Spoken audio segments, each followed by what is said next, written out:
நான் நேற்று சொன்னேன், கெட் அவுட் மோடி அப்படிங்கிற வார்த்தையை தமிழ்நாட்டினுடைய துணை முதலமைச்சர் உதயநிதி ஸ்டாலின் மேடையில் பயன்படுத்தினார். அவர் வாயிலிருந்து அவர் வரட்டும். இன்னைக்கு சமூக வலைதளத்தில் பார்க்குறேன், ஒரு பக்கம் கெட் அவுட் மோடின்னு ஒரு குரூப்பு, இன்னொரு பக்கம் பால்டாயில் பாபுன்னு ஒரு குரூப். 2 பேரும் சமூக வலைதளத்தில் கருத்து பரிமாற்றம் நடந்து கொண்டிருக்கிறது.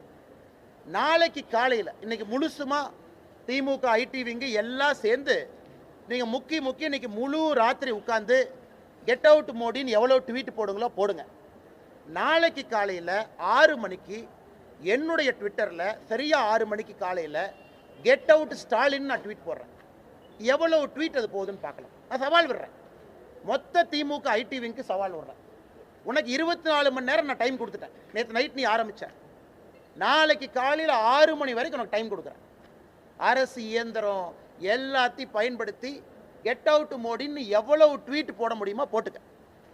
நாளைக்கு காலையில் 6 மணிக்கு நான் ஆரம்பிக்கிறேன். என்னுடைய முகநூலிருந்து கெட் அவுட் ஸ்டாலின், தமிழ்நாட்டிலிருந்து ஸ்டாலின் வெளியே போ, ஆட்சி செய்ய தெரியல, சட்டம் ஒழுங்கை பாதுகாக்க முடியல, எங்கள் வீட்டில் இருக்கக்கூடிய குழந்தைகளுக்கு பாதுகாப்பு இல்லை, தரமான எந்த ஒரு வசதியும் இல்லை, அதனால் ஸ்டாலின் அவர்களே நீங்களும் தமிழ்நாட்டை விட்டு வெளியேறுங்கன்னு நாளைக்கு காலையில் 6 மணிக்கு என்னுடைய முகநூலில் கெட் அவுட் ஸ்டாலின் ஆரம்பிக்கிறேன். இன்னைக்கு நீங்கள் எவ்வளவு ட்வீட் போட்டிங்களோ மொத்தமாக குறிப்பெடுத்து கணக்கெடுத்து எழுதி வச்சுக்கங்க. நாளைக்கு 6 மணியிலிருந்து பிஜேபியினுடைய காலம். நாங்கள் எவ்வளவு போடுறோன்னு குறிப்பெடுத்து கணக்கு பாடு. நீ போடுற ட்வீட்டுக்கும் பாரதிய ஜனதா கட்சியினுடைய தொண்டர்கள் பொதுமக்கள் போடுற ட்வீட்டுக்கும் எவ்வளவு வித்தியாசம் இருக்குது? நாளானைக்கு காலையில் இந்த பஞ்சாயத்தை முடிவு கொண்டு வரலாம். இன்னைக்கு ஒரு நாள் உனக்கு கொடுத்துட்டேன், திமுக காரங்களுக்கு கொடுத்தாச்சு, எவ்வளோ வேணுமோ போட்டுக்க. நாளைக்கு எங்களோட நாள், நாளைக்கு எங்களோட நாள். காலையில் 6 மணிக்கு நான் ஆரம்பிக்கிறேன் கெட் அவுட் ஸ்டாலின்.